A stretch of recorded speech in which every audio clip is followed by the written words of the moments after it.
turned around to see his nephew, Iolaus, bending a bow to the monster, before he followed his uncle to the lake, hoping to help him invade the bridge. With the monsters distracted, Heracles reached for his god, swinging it with such force that he crushed the giant crab in a single blow. With his nephew now by his side, as Heracles sliced off the head, Iolaus was then because of Heracles. Though he had achieved the impossible before, even Heracles struggled to bear the immense weight he now had to hold. As time went on, his muscles began to cramp, his body began to shake, and he contemplated whether this would be the task that would finally break him. As the sun began to set, Atlas finally returned with a basket full of golden apples. With a grunt of relief, Heracles thanked the Titan, moving to Greece, with them spending many years alone until the Argonauts' arrival. Seeing the heroes arrive, Aphrodite would lift her purse, allowing the women to greet their new visitors. With the smell now gone, Aphrodite hoped that the women would fall pregnant, ensuring the survival of the island's inhabitants, with a new generation of children ready to worship her. Her plan would be successful, and after an entire year had passed, the Argonauts had still not left the island, with Heracles becoming enraged. Assembling his companions, Heracles would shame them for forgetting their hooch and using her beauty to seduce King Augeas. Becoming queen, she would bear him a son, but her rise to power would soon be challenged when the city's rightful heir, the great hero Theseus, would return to claim the throne.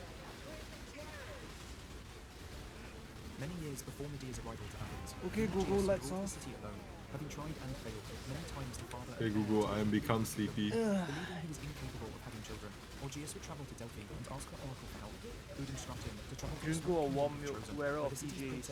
Wear off PJs. Overjoyed, Augeas would travel to Trojan. Drink of warm milk, wear off Jeez.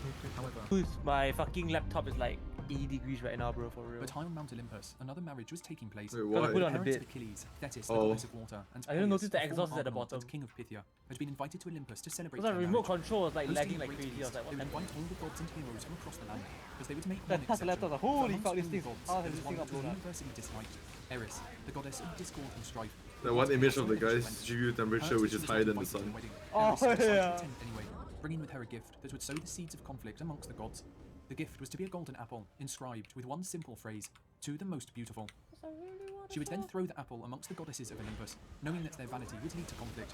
Soon, Hera, Athena, and Aphrodite were all fighting, with each claiming the apple should be awarded to them. Unable to decide, they would all turn to Zeus, who saw an opportunity to further his great plan. Instead of deciding himself, Zeus would give responsibility to a mortal. The man he chose would be a humble shepherd, known for his fair judgment, a man who was none other than Prince Paris of Troy, who had been raised as a shepherd in his exile. And so, the three goddesses would approach Paris, with each offering him a different gift in return for his vote. Hera offered to make him king of Europe and Asia. Athena promised unrivaled skill in war. But Aphrodite, knowing the young man's desires, would promise to give him the most beautiful woman in the world, an offer he could not refuse. With Paris then giving her the apple, Aphrodite would tell him to travel to Sparta, where she would use her magic to make Queen Helen, whose beauty knew no equal, fall in love with him. Following the goddess's instructions, Paris would travel to Sparta and meet with Helen, with the two soon falling in love. Out in agony, a scream so loud that Cyclopses from across the island would rush to the cave. Calling out to Polyphemus, they would ask, "What's wrong? Who's killing you?" But Polyphemus would shout back, "Nobody is killing me. Nobody." It was just as Odysseus had planned, with the Cyclopses soon leaving in confusion. But while Polyphemus was now blind, there was still no way for the men to move the giant boulder blocking the entrance, with Odysseus coming up with yet another plan. When Polyphemus went to move the boulder the next morning to let his sheep out to graze, he would feel each of the animals as they passed to check it wasn't one of the humans. But Odysseus and his men would each tie themselves to the bottom of the sheep, allowing them to pass by undetected. Reaching their ships, they would manage to escape the island, with Polyphemus hurling boulders in their direction as they sailed away.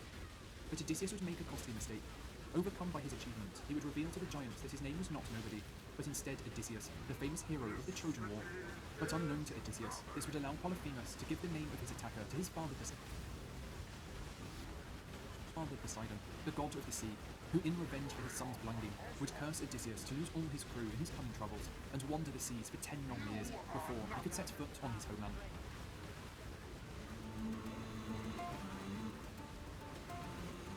Unaware of the curse Poseidon had placed upon him, Odysseus and his crew would land on the floating island of Aeolia. After dining with his guests, King Aeolus, who ruled the island, would offer Odysseus a parting gift, a leather bag containing the power of the winds, which if used with great precision, could speed his journey home. Setting sail once more, Odysseus would make use of the winds, with his homeland of Ithaca soon in sight. But as he neared the island shores, his crew, believing the bag Aeolus had given him contained large sums of gold and silver, decided to take some for themselves. Opening the bag while Odysseus' back was turned, all the winds rushed out at once, blowing their ships back into the ocean, with all on board holding on for their lives. They would arrive at the island of Aeolia once again, but this time their arrival would not be met with the same generosity they had received before. For King Aeolus, knowing that only a curse from the gods could have brought Odysseus back to his island, would refuse to aid him any further, expelling him from the palace to avoid the wrath of the gods. Still unaware of Poseidon's curse, Odysseus would set sail once more, but just like his previous attempts to reach his homeland, this time would also hold misfortune.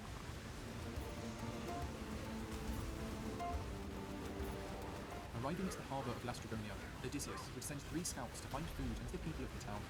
But the scouts would soon realise they were not in a place of people at all, being chased by giants back to their ships. Bloodthirsty cannibals, the giant Lastrygonians would begin to devour the scouts, with them soon turning their attention to Odysseus' ships in the harbour. Pelting them with boulders, the Lastrygonians would destroy every ship bar one, with Odysseus barely making it out alive.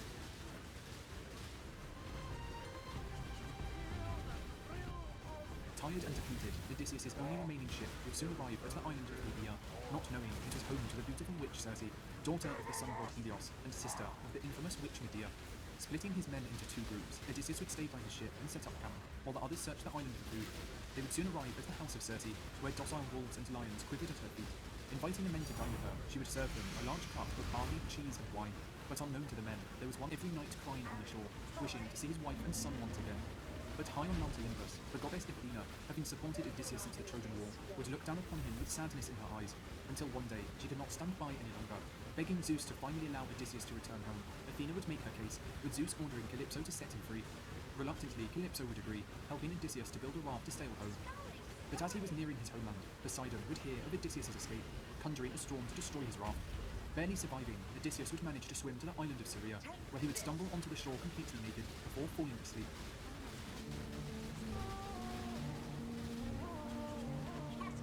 The island of Syria was home to the Phaeacians, ruled by King Alphanus and Queen Arete. The day after Odysseus' arrival, their daughter, Nausicaa, would go down to the sea with her maids to wash their clothes, only to come across Odysseus standing naked on the shore.